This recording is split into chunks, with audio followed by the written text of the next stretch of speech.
Chapter 1. The Mark and the Misunderstanding. I sat stiffly in the sleek conference room, clutching a pregnancy test report like it was my lifeline. My palms were sweaty, and my heart jackhammered in my chest. 2 months ago, I transmigrated into this bizarre ABO world. An Omega, no less, when I'd been a regular guy back in my old life. Now here I was pregnant. And the only guy I'd been with was the alpha looming across the polished table, his piercing gray eyes slicing through me. Clark Harris, all sharp jawline and tailored suit, leaned back in his chair, one brow arched in a way that screamed disdain. His lips curled into a thin, mocking smile. "So, you're claiming that's my kid?" His voice was low, dripping with skepticism. I swallowed hard and slid the report across the table, my fingers trembling. "The test is clear. It's yours, Clark. You're the only one I've, My face burned. Saying it out loud made the whole thing feel even more surreal. He didn't even glance at the paper. Instead, he stood, towering over me, and leaned in close enough that I caught a whiff of his cedarwood scent. Damn his alpha pheromones for making my knees weak. He tapped the table, his voice dropping to a dangerous whisper. "You know stealing an alpha seed is a crime, right? I could have you arrested." I blinked up at him, stunned. "Stealing? You think I planned this?" My voice cracked, indignation bubbling up. "You're the one who—" I cut myself off, biting my lip. 2 months ago, during his rut and my heat, we'd stumbled into a hotel room in a haze of instinct. I hadn't even known what a heat was then, fresh off transmigrating into this mess. Clark straightened, his expression ice cold. "I don't know whose kid that is, but it's not mine. Get out." I stared, jaw-dropping. He was really gonna knock me up and then play dumb? Oh, hell no. I crossed my arms and leaned back, sinking into the leather chair like I owned it. "Nope, not leaving." His eyes narrowed, and for a second, I thought he might physically toss me out. But then his phone buzzed, slicing through the tension. He snatched it up, clearly ready to call security, but a loud voice blared through the speaker before he could speak. "Clark, you said you'd bring your partner home for dinner tonight." It was a woman, his mother, I guessed, from the commanding tone. "Don't you dare flake again." Clark's jaw tightened. "Mom, I'm busy. Can we talk later?" "Busy? Partner?" My ears perked up. From the way his shoulders stiffened, I could tell he was lying through his teeth. "No partner, huh?" And from the sound of it, his mom was desperate for him to settle down. A plan sparked in my mind. Risky, but I needed a roof over my head and money for this kid. Before I could overthink it, I lunged across the table, grabbed the edge of his desk for balance, and pitched my voice into a syrupy falsetto. "Honey, who are you talking to?" I batted my eyelashes for good measure. Clark froze, his phone halfway to his ear, looking like I just slapped him with a fish. His mouth opened, then closed, and I swear I saw a vein pulse in his temple. The silence stretched, broken only by his mom's delighted squeal on the other end. "Oh, Clark, is that him? Bring him over tonight. No excuses." I smirked, leaning back triumphantly. Clark's glare could have melted steel, but he muttered a curt, "Fine," into the phone before hanging up. He pointed a finger at me, his voice a low growl. "You're going to regret this." Half an hour later, I was buckled into the passenger seat of Clark's sleek black Mercedes, the city blurring past as we sped toward his family's estate. My stomach churned, not just from the pregnancy but from the sheer audacity of what I'd pulled. I glanced at Clark, his knuckles white on the steering wheel, his face a mask of barely contained fury. "So," I ventured, aiming for casual, "how's this gonna work? I play the doting fiancé, you don't throw me out, and we call it even." He didn't look at me. "You're not my fiancé. You're a problem I'm dealing with." Ouch. I clutched my chest dramatically. And here I thought we had something special that night. His head snapped toward me, eyes flashing. "Don't push it, Glenn." I grinned, undeterred. "Oh, come on. You can't deny it was memorable. I mean, I didn't expect to end up with a bun in the oven, but enough." His tone was sharp, but there was a faint flush creeping up his neck. Score 1 for me. The truth was I was terrified. Transmigrating into an Omega body was bad enough, but finding out I was pregnant in a world where alphas could ruin you with a snap of their fingers? I needed a plan, and Clark was my ticket to stability. That night 2 months ago had been a blur. His rut, my heat, a cheap hotel room, and a bite on my neck that left me marked. I thought it was just a hickey until I learned Omega biology. Now, I had to play my cards right to secure a future for me and this kid. We pulled up to a sprawling mansion, all glass and stone, with perfectly manicured lawns. Clark cut the engine and turned to me, his voice low and serious. My mother will eat you alive if she smells a lie. Don't screw this up. I saluted mockingly. Aye, Captain. Lead the way. Inside, Mrs. Harris greeted us with a warmth that caught me off guard. She was a petite woman with Clark's sharp cheekbones and a smile that could light up a room. "Oh, you must be Glenn," she exclaimed, pulling me into a hug before I could dodge. Clark's been so secretive, but I knew he'd find someone special. I shot Clark a sidelong glance, catching the way his jaw clenched. "Yeah, he's a real romantic," I said, keeping my tone light. Swept me right off my feet. Clark coughed, probably choking on his own irritation. Mrs. Harris didn't notice, ushering us to a dining room that looked like it belonged in a magazine. The table was set with crystal and silver, and the food roast lamb, garlic mashed potatoes, and some fancy salad I couldn't name. Smelled like heaven. Sit, Mrs. Harris insisted, patting my hand. "You look too thin, dear." "Clark, why aren't you feeding him properly?" Clark's fork paused halfway to his mouth. "He's fine, Mom." Couldn't resist. "Oh, he tries, but I'm just so picky." I winked at him, enjoying the way his eyes narrowed. Dinner was a whirlwind of Mrs. Harris's chatter about wedding plans and grandkids, which made my stomach twist. Clark stayed mostly silent, answering in grunts or single syllables. I played along, nodding and smiling, but my mind was racing. This was temporary. I'd charm my way into enough money to bolt before Clark could make good on his threats. As we left the dining room, Clark grabbed my arm, pulling me aside. His voice was a low hiss. "You're enjoying this too much." I shrugged, flashing a grin. "What can I say? I'm a natural." His grip tightened, not painful but firm. "Don't get comfortable, Glenn. This isn't a game." I met his gaze, my bravado faltering for a second. "Maybe not for you, but for me, it's survival." He let go, his expression unreadable, and I followed him back to the car, my heart pounding. I'd won this round, but Clark Harris wasn't someone to underestimate. I needed to stay sharp because if he found out I was playing him, I'd be out on the street with nothing but a positive pregnancy test and a whole lot of regret. Chapter 2. A Ring and a Plan. The Harris Mansion dining room was a blur of crystal chandeliers and Mrs. Harris's enthusiastic chatter as I shoveled forkfuls of creamy mashed potatoes into my mouth. Transmigrating into an Omega body hadn't dulled my appetite, especially not with a baby on board. Clark sat across from me, his face a storm cloud, barely touching his plate. His mother, oblivious to the tension, beamed like I was the answer to her prayers. "Glenn, dear, you must tell me how you and Clark met." Mrs. Harris leaned forward, her eyes sparkling. "He's been so tight-lipped." I swallowed a bite of lamb, glancing at Clark, who looked like he'd rather be anywhere else. "Oh, it was electric," I said, smirking. "Sparks flew, and well, here we are." I patted my stomach subtly, playing up the doting partner act. Clark's fork clattered against his plate. "Glenn," he said, his voice a warning. Mrs. Harris didn't notice, clapping her hands. "How romantic! And now a baby on the way."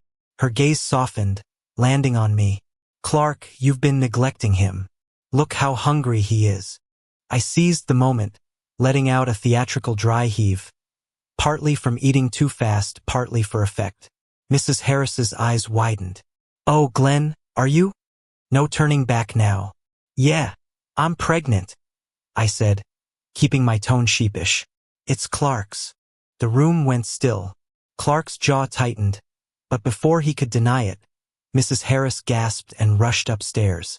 She returned with a velvet box and a thick envelope, pressing them into my hands. "A family heirloom ring and a little something to start your life together," she said, tears in her eyes. "We'll plan the wedding immediately." I peeked inside the envelope, cash and a lot of it. Jackpot. Clark's glare could have burned a hole through me, but I just smiled sweetly. "Thanks, Mrs. Harris. You're too kind." The wedding was set for next week, a rushed affair that Mrs. Harris insisted on making lavish. Clark didn't speak to me the entire drive back to his penthouse, his hands gripping the steering wheel like he was imagining it was my neck. As we pulled into the underground garage, he finally broke the silence. "You're playing a dangerous game, Glenn," he said, his voice low and edged with menace. "If that kid isn't mine, I'll make sure you regret ever stepping into my life." I hummed, counting the cash in my lap. "Noted. But until then, I'm your fiancé, right?" I flashed a grin, knowing it'd rile him up. His eyes narrowed. "Don't test me." The penthouse was all sleek lines and floor-to-ceiling windows, the kind of place that screamed money. Clark showed me to a guest room, making it clear we'd be sleeping separately. "Don't touch my stuff," he said, then disappeared into the master suite. I flopped onto the bed, the envelope of cash clutched to my chest. The ring, a sapphire set in white gold, glinted on the nightstand. It was real, just like the money. For the first time since transmigrating, I felt a flicker of control. But Clark's threat lingered. If he kicked me out, I'd be back to square one, pregnant and broke in a world I barely understood.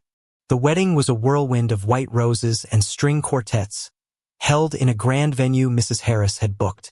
I stood opposite Clark, repeating vows I didn't mean, while he slid the sapphire ring onto my finger with a look that said he'd rather be signing my eviction notice.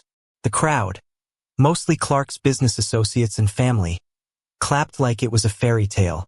I played my part, smiling for photos, but my mind was on the bank account I'd open tomorrow. That night, Clark vanished into the guest room, leaving me alone in the master bedroom.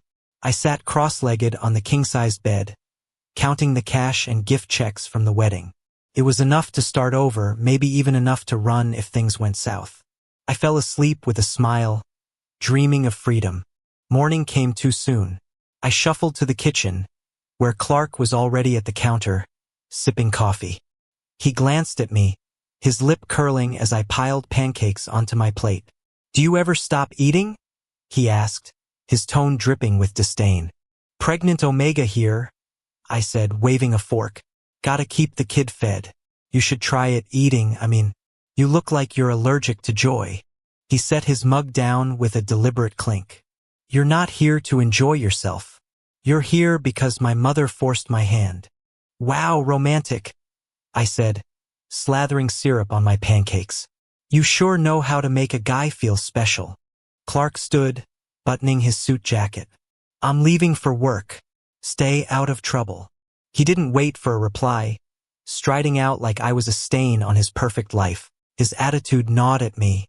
Sure, I'd conned my way into this marriage, but he wasn't exactly innocent.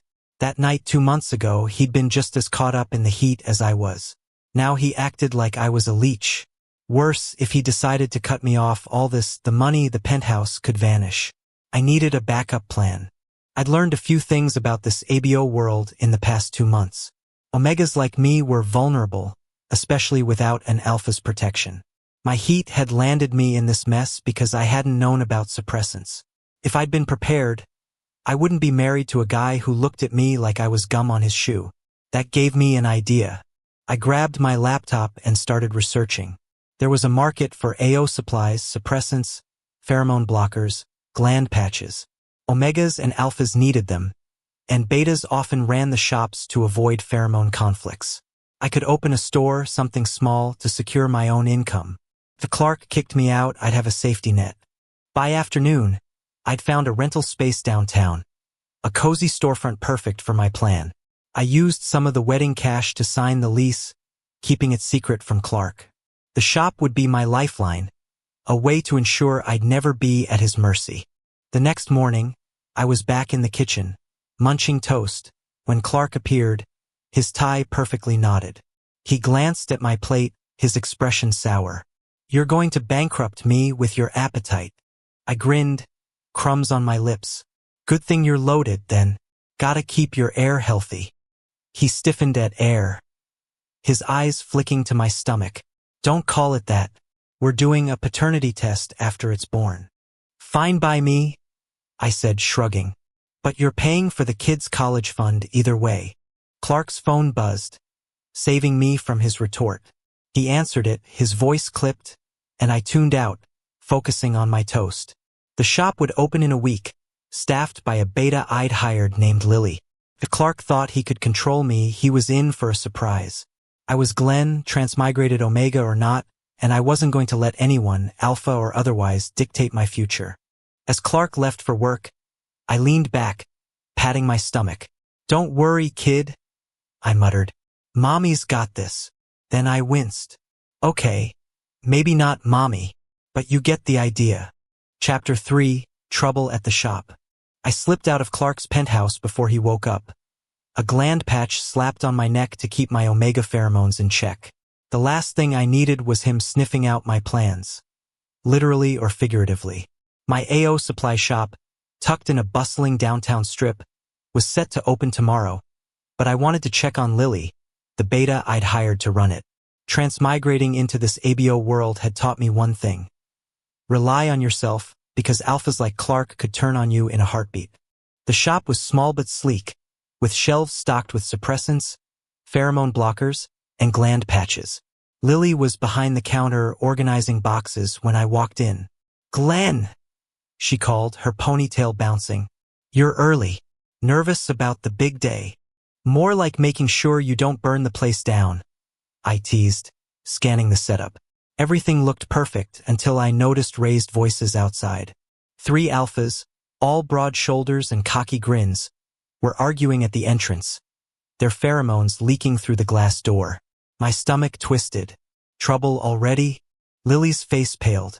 "They've been here 10 minutes, demanding free suppressants. I told them we're not open yet, but..." I squared my shoulders. "Stay here. I'll handle it." I wasn't some helpless Omega, even if my body begged to differ. But as I approached the door, one of the alphas turned, his eyes locking onto me. His nostrils flared, and I cursed under my breath. My gland patch was peeling at the corner. Damn cheap adhesive. My peach sweet pheromones slipped out, and the alpha's grins widened. Well, the tallest one drawled, stepping closer. "An Omega running a shop? You leaking pheromones on purpose? Sweetheart." I clutched the doorframe, my legs wobbling as their alpha scents, musky and overpowering, hit me like a truck. "Back off," I snapped, but my voice shook. "We're closed. Get lost." The second alpha laughed, crowding me. "Why so shy? Let's have some fun." His pheromones spiked, and my knees buckled. Behind me, Lily fumbled for her phone, but the third alpha smashed it against the counter. She yelped, and my heart sank. This was bad. My stomach cramped, a sharp pain that screamed danger for the baby. I stumbled backward, praying a passerby would notice the chaos.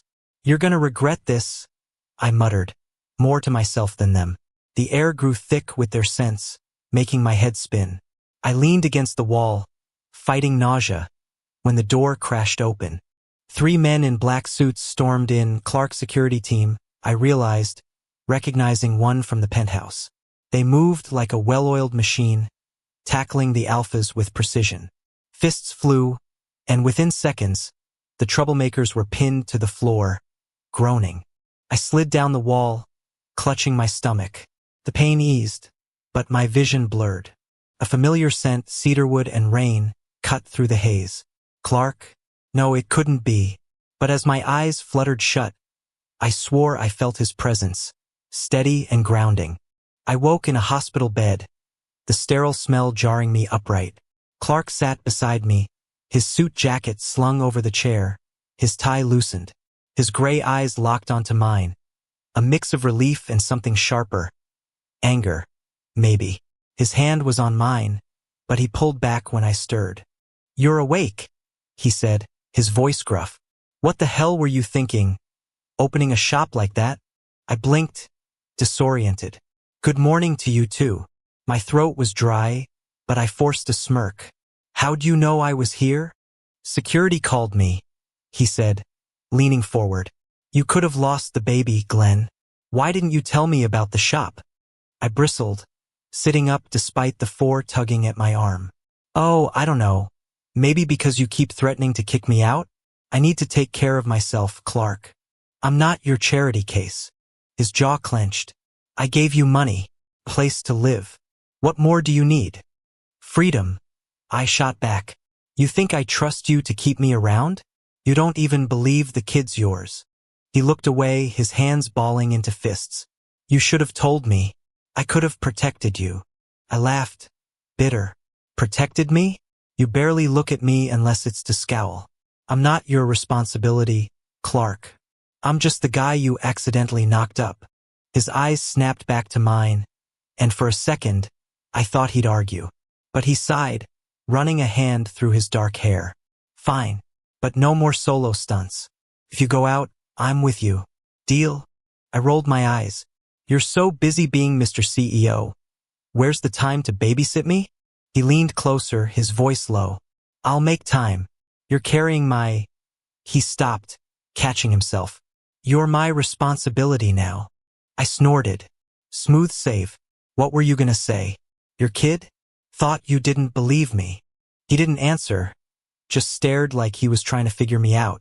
The doctor interrupted, a middle-aged beta with a clipboard. "Mr. Glenn, you're stable, but you need to avoid alpha pheromones other than your husband's. Your body's reacting badly to stress." "Got it," I said, though I had no intention of staying cooped up.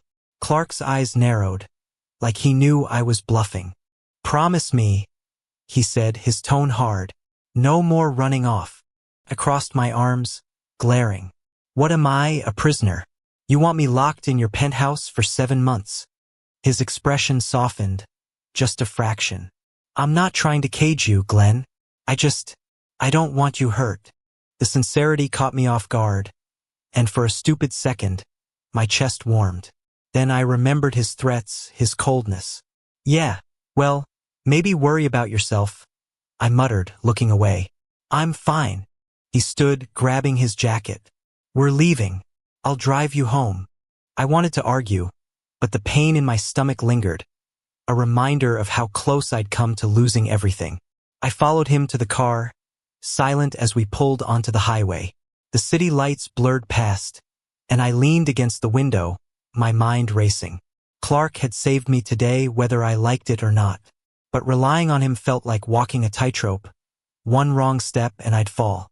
As we reached the penthouse, he broke the silence. "No more secrets, Glenn. If you need something, tell me." I smirked, hiding my unease. "What I need is a nap and some pizza. Think you can handle that, Mr. Harris?" He didn't smile, but his eyes softened. "I'll order the pizza." I stepped inside, my hand on my stomach. "You hear that, kid?" I whispered. "We're gonna be okay, even if your dad's a jerk." But as I glanced at Clark, his broad shoulders filling the doorway, I wasn't so sure. He was a jerk, yeah, but he was also the only thing keeping me safe in this crazy world. And that scared me more than any alpha thug ever could. Chapter 4. Close Calls and Closer Confusions. Clark's office was a fortress of glass and steel, all sharp edges and power. I'd been tagging along to his workplace for a week now, ever since the shop incident. He insisted it was for my safety, but I suspected he just wanted me under his thumb. Transmigrating into an Omega body hadn't prepared me for this. Trapped in a CEO's world, pregnant, and dodging alpha pheromones like landmines. Today, I was sprawled on the couch in his private rest area, fighting sleep as the hum of his meeting filtered through the door. The penthouse was off-limits for naps now. Clark's no solo stunts rule meant I was his shadow. I didn't mind too much. The rest area had a killer view and snacks. But the boredom was real. I yawned, rubbing my stomach, and muttered, "Hang in there, kid. Your dad's a control freak, but at least he's got good coffee." My eyes drifted shut, lulled by the drone of voices. Next thing I knew, I was blinking awake, disoriented, with Clark's cedarwood scent tickling my nose. I'd rolled onto his side of the couch at some point, my head practically in his lap. He froze, mid-sentence, as I scrambled upright, my face burning. Sorry? I mumbled, smoothing my shirt. Didn't mean to invade your space. Clark's jaw ticked, but he didn't push me away. You sleep like a rock, he said, his voice low. Across the room, another alpha, tall with a boyish grin, stared at us, his eyes glinting with curiosity. I recognized him from a photo in Clark's penthouse. Seth, his cousin. Yo, Clark, Seth said, leaning forward. Who's this? Your secret boyfriend. His tone was teasing, but his gaze lingered on me, nostrils flaring slightly. Great, another alpha sniffing around. Clark's expression hardened. He's not my boyfriend. I bristled, stung despite myself. Gee, thanks for the glowing endorsement, I muttered, loud enough for Seth to hear. Seth laughed, unfazed. Okay, but he's cute. Pregnant too. Huh? Introduce me, man. What's his name? I opened my mouth to answer, but Clark cut me off, his voice icy. Glenn's married, Seth. To me. Seth's brows shot up. No way. You're hitched? Since when? Since none of your business, Clark snapped. He turned to me, his eyes narrowing. Go back to the rest area, Glenn. I crossed my arms, glaring. I'm not your dog, Clark. I can stay. But Seth's pheromones, a sharp citrus tang, were making my head spin. So I stood, muttering, whatever. I need a snack anyway. I retreated to the rest area, leaving the door cracked. Seth's voice carried through. Come on, man, if he's not your type, hook me up. His pheromones are like 80% compatible with mine. My jaw dropped. Was this guy serious? I peeked through the gap, catching Clark's scowl. He's pregnant, Seth, with someone else's kid. I froze, my heart sinking. He still didn't believe the baby was his? After everything? Seth, oblivious, shrugged. So? I don't mind playing stepdad. Clark's chair scraped back. Get out, he said, his voice dangerously calm. Seth laughed, raising his hands. All right, chill. I'm going. The door clicked shut behind him, and I ducked back onto the couch, my mind racing. Clark's denial stung more than I wanted to admit. I wasn't here for love, but his refusal to even consider the truth hurt. Footsteps approached, and Clark loomed in the doorway, his expression dark. You heard that, he said, not a question. I shrugged, feigning nonchalance. Hard not to. Your cousin's got a crush. Should I be flattered? He stepped closer, his pheromones spiking, cedarwood with an edge of heat. My breath hitched. Your trouble, he murmured almost to himself, always drawing attention. Me? I scoffed, standing to face him. I'm just trying to survive your world, Clark. Maybe if you didn't treat me like a criminal, I wouldn't have to. He cut me off, grabbing my chin, his touch firm but not rough. His eyes searched mine, and I realized too late his pupils were dilated. His scent overwhelming. Rut. Shit. You want to play games, Glenn? He growled, leaning in. Fine. Before I could protest, his lips crashed into mine, hungry and desperate. My brain screamed to push him away, but my omega instincts betrayed me, melting into his heat. I clutched his shirt, kissing back, my head spinning. His hand slid to my waist, then lower, grazing my stomach. Mine, he whispered against my lips, his voice raw. The kid. It's mine. My heart skipped. He believed me, but the moment shattered as his phone buzzed, snapping him out of it. He pulled back, blinking, his face a mask of confusion. What was that? I stared, panting. You tell me. I gestured wildly, my face flaming. You kissed me. He ran a hand through his hair, looking lost. I didn't mean, he trailed off, his eyes darting to my lips, then away. This didn't happen. I laughed, bitter. Oh, it happened, buddy. And you said the kid's yours. Ring a bell. He shook his head, stepping back. I don't remember saying that. My jaw dropped. You're kidding. You're pulling an Amnesia act now. But his confusion looked genuine, and a chill ran through me. Was this an alpha thing? Losing chunks of memory after a rut? I saw my chance and pounced. Fine, don't remember. But you're gonna make this right. I grabbed a notepad from his desk, shoving it at him. Write it down.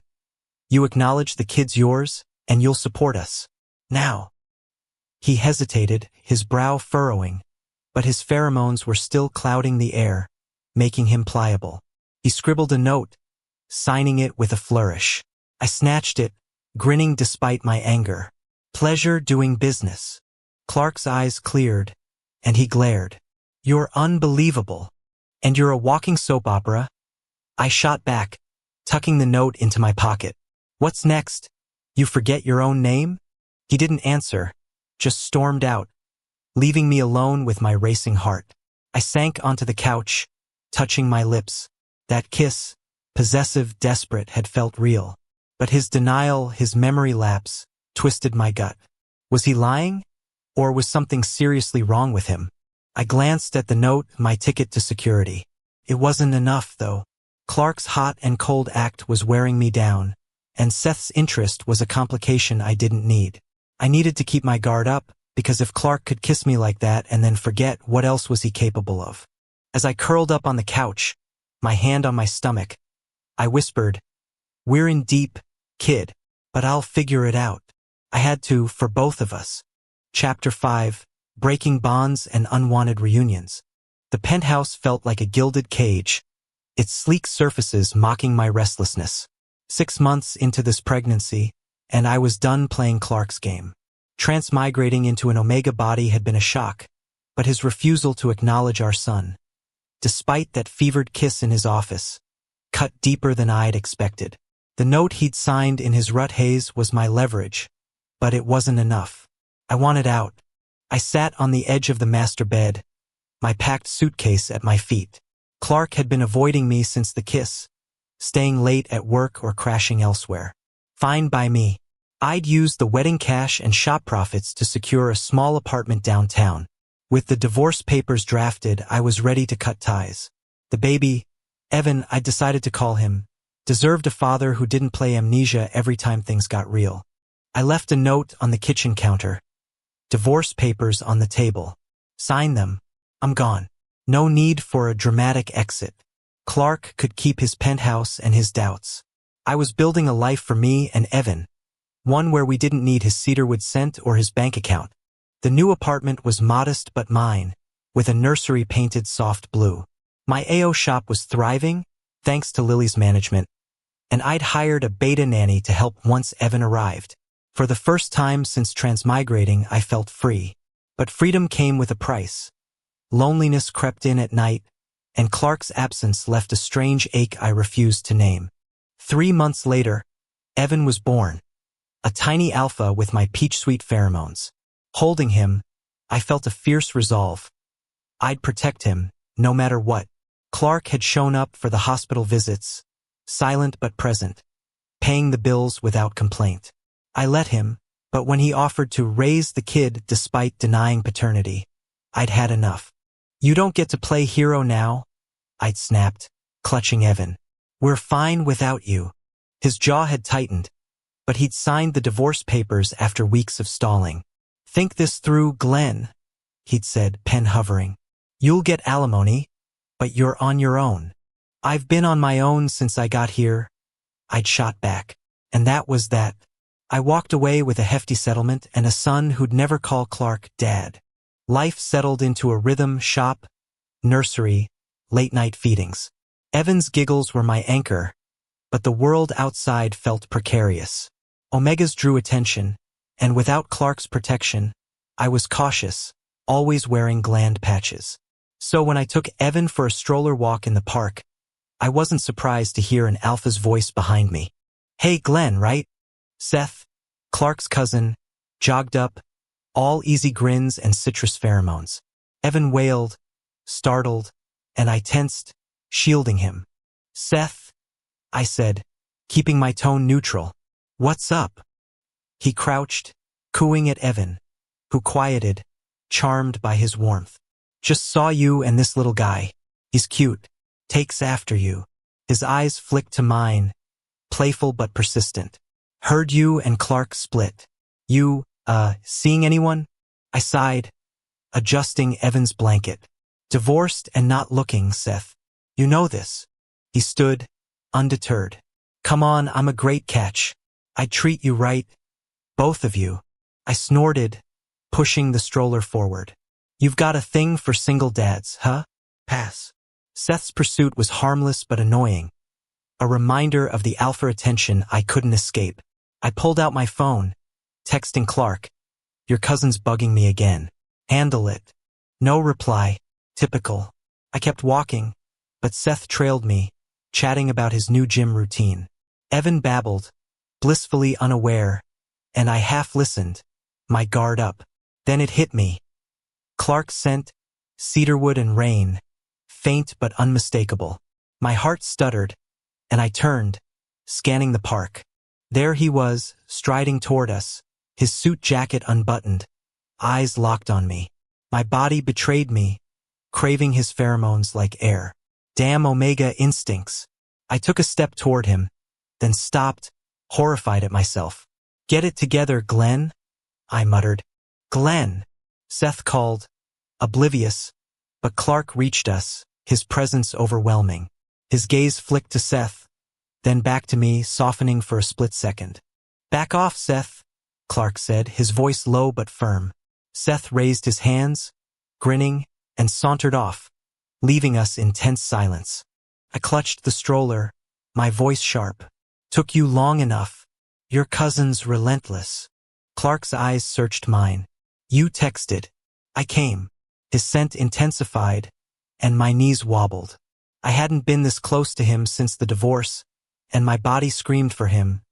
Stupid lifelong Mark. My vision blurred, and I swayed, gripping the stroller for balance. Glenn. Clark's voice was sharp with worry. He caught me as I crumpled, his arms steady. Shit. Glenn, stay with me. I woke in a hospital bed, the sterile smell snapping me alert. Clark sat beside me, his tie askew, his hand hovering near mine. Evan was safe with the nanny, he assured me, but his expression was grim. What happened? I croaked, sitting up. You passed out, he said, his voice tight. The doctor's running tests. The doctor, a beta with a calm demeanor, entered with a chart. Mr. Glenn, you're stable, but we found something unusual. You've been lifelong marked. I blinked, confused. No way. There's no bite mark on my gland. She nodded. No visible mark, but the tests are clear. You're bonded to an alpha. She glanced at Clark. We need to know who. I looked at Clark, my stomach sinking. It's you, I said, certain despite his denial. That night, the rut, the hotel, it had to be.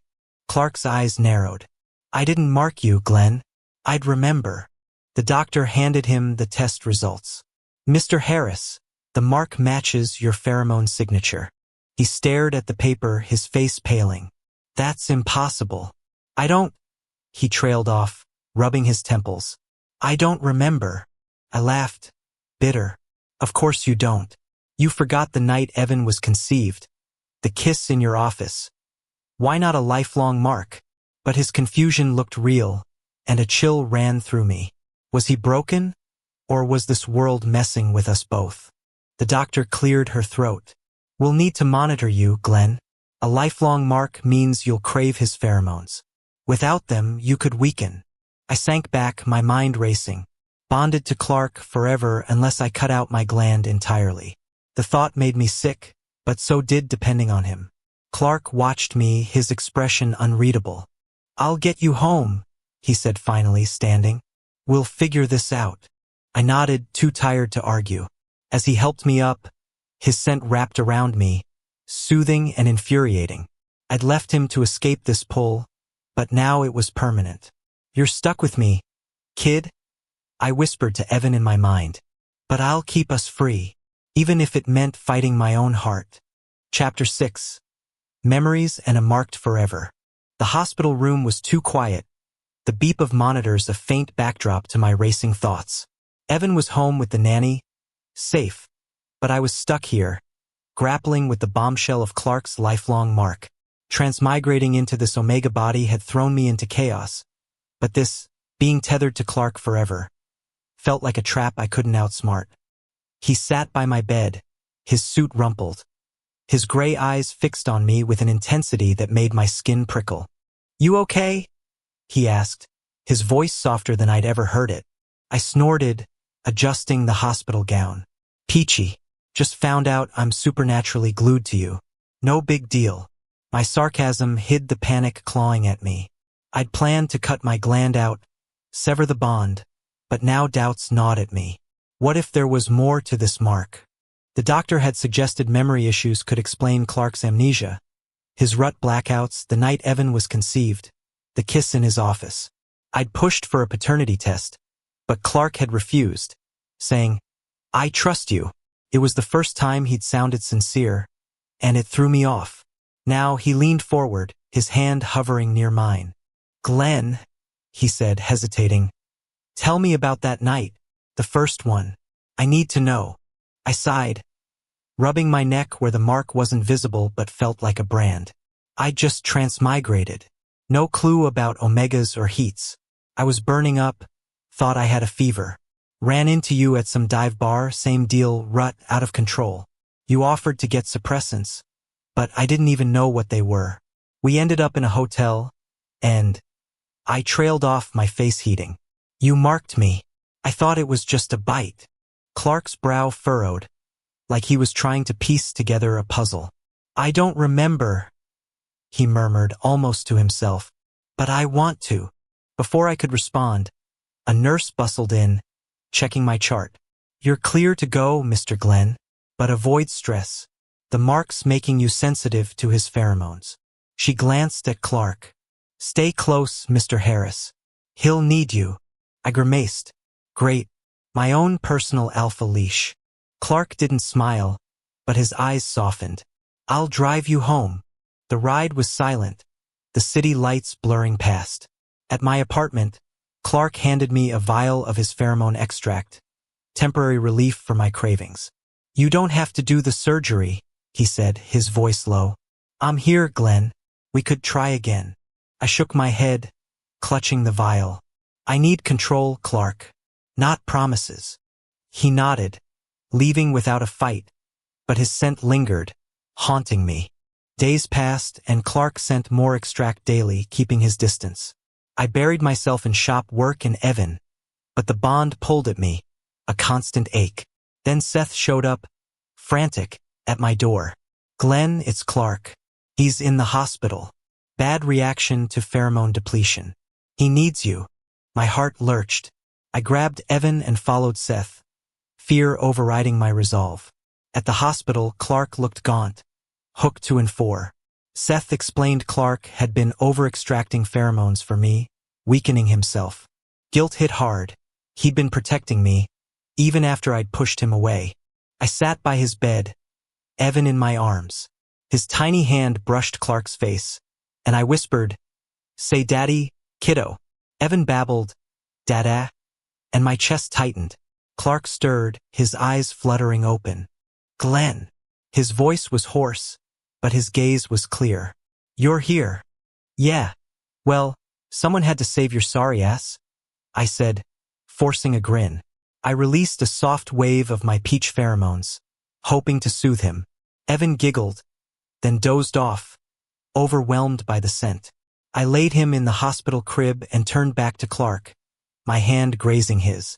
"You look like hell," I said, my voice catching. "Why didn't you tell me you were hurting yourself?" He managed a weak smile. "Didn't want to guilt you, but I remember things, Glenn, bits and pieces. You younger, laughing. We were happy." I froze, my breath hitching. Memories, mine not from this life, flooded back. At 19, I transmigrated briefly to this world, meeting a younger Clark.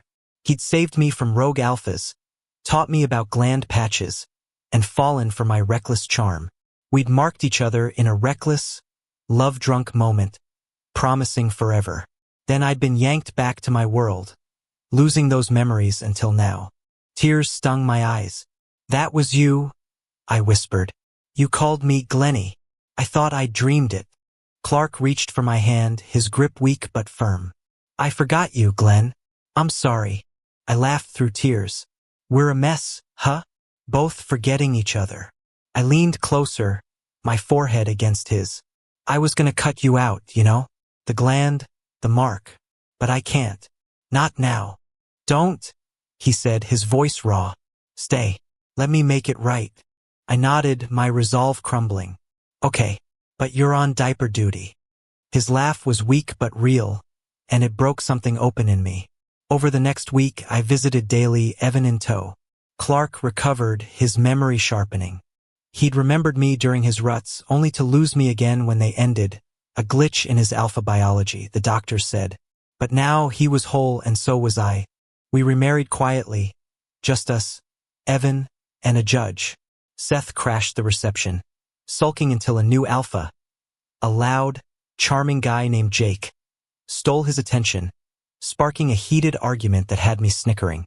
"Your cousin's got issues," I told Clark, sipping sparkling juice. Clark stole a kiss, his hand on my waist. "He'll survive. I'm more interested in you." Evan toddled over, clinging to my leg. "Dad, he chirped, reaching for Clark. I grinned, teasing, "Nah, baby, call him uncle." Clark scooped Evan up, mock glaring. "Don't you dare, kid." He tickled Evan, who squealed, and pulled me close. "I'm done forgetting, Glenn. You're mine." I leaned into him, his scent grounding me. "Good, because I'm not going anywhere." For the first time since transmigrating, I wasn't fighting the world or myself. Evan giggled between us, and I knew, whatever came next, we'd face it together.